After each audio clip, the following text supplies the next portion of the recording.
भगवत मार्ग में चढ़ने के लिए आप कमजोर बन रहे हैं, उसी को मैं पुष्ट कर रहा हूं। ऐसा नहीं है कि भगवान दुख दे देते और सड़ता रहता है। भगवान दुख देते हैं 100 ग्राम और सुख देते हैं 1 किलो। 100 ग्राम के ऊपर 900 ग्राम चढ़ा रहता है, इसलिए आनंद में मगन रहते हैं। हम प्रतिपल आनंदित हैं, तुम शायद उतना आनंदित नहीं होगे। स्वस्थ होते हुए भी तुम उतना आनंदित नहीं होगे, अस्वस्थ होते हुए हम जितना आनंदित हैं। हम अपने आनंद की बात नहीं कह सकते। हर समय मैं आनंद में डूबा रहता हूं। किसके बल से? भगवान के बल से। अगर शरीर की बात आवे तो अभी मैं बेकार हो जाऊं। शरीर ऐसे है जैसे आपका शरीर, ऐसे हमसे शरीर दूर है। हम अपने आप में मगन रहते हैं, अपने आप में आनंदित रहते हैं। इसलिए ये नहीं है क्यों, अब जैसे मेरा आखिरी जन्म है, मुझे पता है मेरा आखिरी जन्म है। अब अनंत जन्मों का हिसाब मुझे इस जन्म में भोगवा करके पार किया जाएगा। तो वो थोड़ा थोड़ा थोड़ा थोड़ा कष्ट देते देते देते, मतलब मिलना है पहाड़ जैसा और उसे राई जैसा दे दे करके भोगवा कर भगवान हिसाब बराबर, आवागमन से खत्म खेल। इसीलिए बड़े संतों में बड़े बड़े कष्ट देखे जाते हैं, क्योंकि उनका संसार समुद्र से अब आवागमन से मुक्ति हो गई। अब उनका जन्म नहीं होगा। तो जो हिसाब है, किसी को कैंसर, किसी को ये बड़े बड़े रोग दे दिए जाते हैं और उस रोग से लड़ते हुए संसार का उद्धार करते हैं। जैसे रामकृष्ण परमहंस जी के गले में कैंसर था, हजारों आदमियों का उद्धार करते हैं, अपना उद्धार करते हैं, हजारों का उद्धार करते हैं और जय जय होती है ऐसे संतों की। तो ये मत सोचो कि भगवान हमको ऐसा कष्ट दे सकते हैं। भगवान अगर कष्ट देंगे तो उसके साथ इतना बड़ा बल देंगे। यद्यपि कष्ट आपका प्रारब्ध होगा और कृपा भगवान के बल की होगी कि आप रौंद करके उस कष्ट को निकल जाएंगे, आप आनंदित रहेंगे। आप चिंता न करें, ऐसा कष्ट नहीं देते कि भक्त उसमें व्यथित होकर वो भगवान से दूर हो जाए, वो संसार में फंस जाए, वो दुख में फंस जाए। हम कहाँ तक वर्णन करें। जो प्रतिपल दुलार कर रहे हैं, भगवान जिसको प्यार कर रहे हैं उसको कितना आनंद मिलता होगा। आपको भी प्यार कर रहे हैं, लेकिन आप भगवान के प्यार की तरफ ना देखकर संसार के प्यार की तरफ देखते हैं, इसलिए आप हमारे भगवान के प्यार को नहीं देख पा रहे हैं। और जब मेरे तो गिरधर गोपाल दूसरों न कोई, तो सीधे भगवान पे दृष्टि होती है और फिर उनके प्यार का अनुभव होता है। तो आप ऐसा डरिए मत। विवेक, स्वरूपानुसंधान विवेक के द्वारा होता है, और वो विवेक सदगुरु संत का आश्रय लेने से होता है।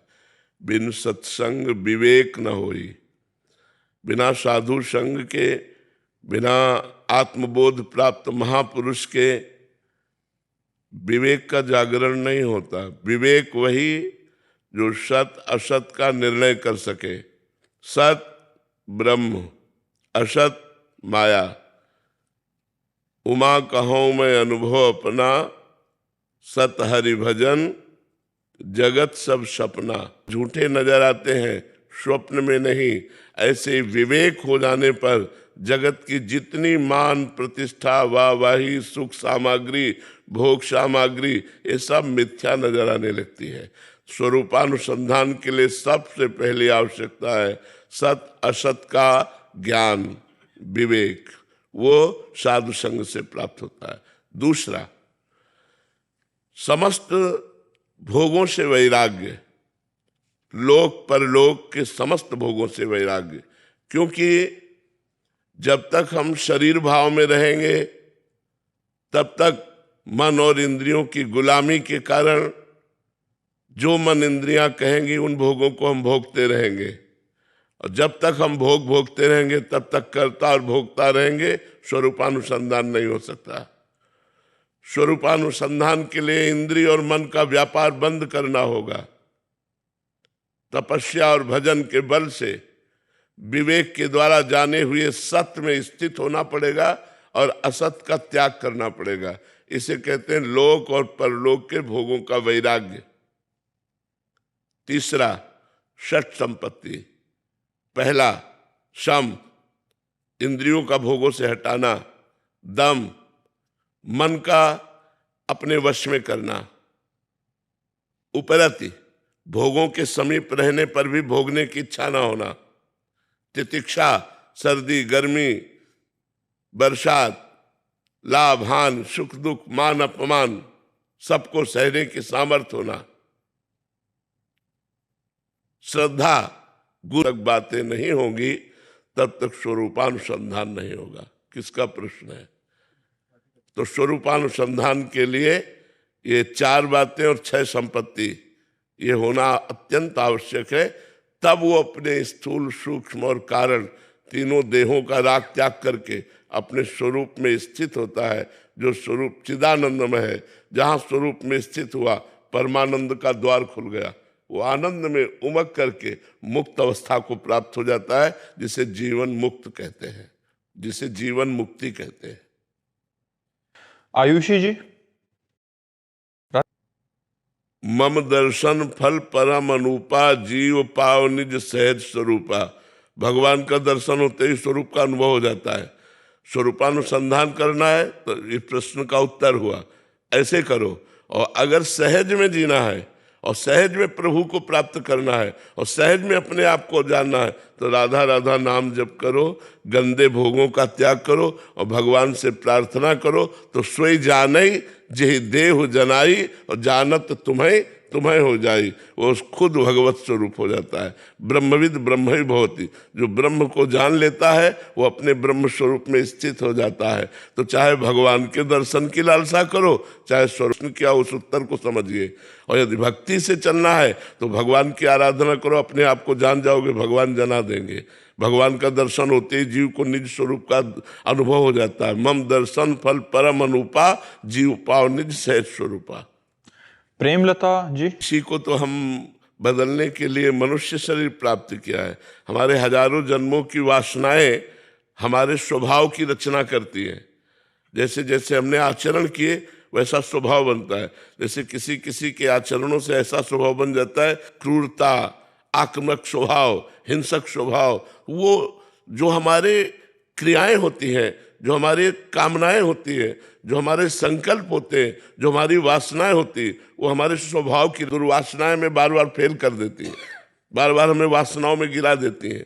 अब हमको खड़ा होना पड़ेगा कमर कस के, मर चाहे जाऊं अधर्म युक्त भोग नहीं भोगूंगा, खड़ा होना पड़ेगा। ये फिसड्डी स्वभाव से नहीं होगा, आज कसम खाई कल तोड़ दिया, ऐसे नहीं परमार्थ में चला जाता।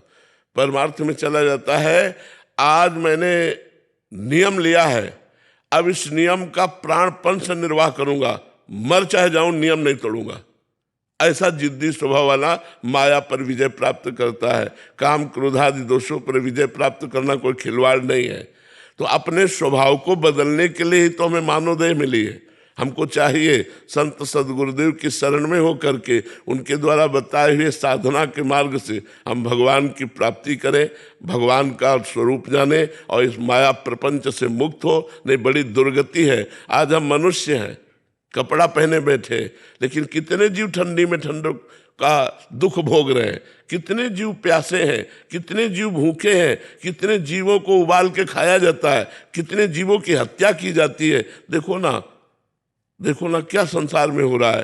तो हम ही अगर कर्म बिगड़ गए तो बकरा बनेंगे, मुर्गा बनेंगे, गाय बनेंगे, भैंस बनेंगे, और ये राक्षसी बुद्धि वाले लोग काट काट के खाएंगे। इसलिए भजन करो और इस माया से मुक्त हो जाओ। और चिदानंद भगवान यही थोड़ी लोग है। अब जैसे एक गांव का आदमी न जानता हो तो क्या जानता है मृत्युलोक में एक अमेरिका भी है। लेकिन आप लोग पढ़े हुए तो आपको पता है हर देश है। ऐसे ही केवल मृत्युलोक नहीं है, स्वर्गलोक है, महारलोक है, जनलोक है, तपलोक है, सत्यलोक है, अतल वितल महातल तलातल रसातल पाताल, ये लोक है।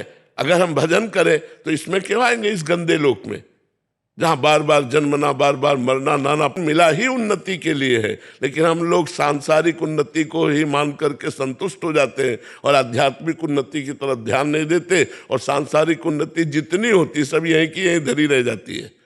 आपका चाहे जितना नाम हो, आपकी चाहे जितनी संपत्ति हो, आप चाहे जितने वैभवशाली हो, मरोगे तो तुम्हारे साथ कुछ जाएगा क्या। अब नया शरीर मिला तो पुराने शरीर की वाहवाही किस काम की रह गई। तो इसलिए नाम जप करो और अच्छे स्वभाव की रचना करो, शास्त्र स्वाध्याय करके, संतों का संग करके, गंदे आचरणों का त्याग करके हम अच्छे आदमी बने।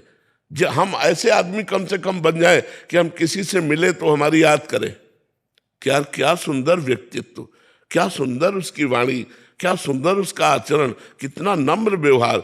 ऐसा हमारा स्वभाव नहीं बनना चाहिए कि एक बार आदमी जो मिले वो भगवान से बनावे कि ऐसे आदमी से हमें कभी मत मिलाना। हमारा ऐसा क्रूर स्वभाव नहीं होना चाहिए, हमारा परोपकारी स्वभाव होना चाहिए। तो हम अपने स्वभाव को भजन बल के द्वारा बदल सकते हैं। खूब नाम जप करो, तुम्हारा अधिकार है, फल पर नहीं।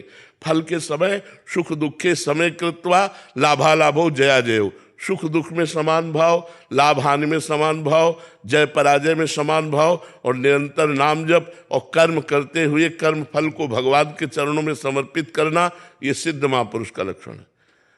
हम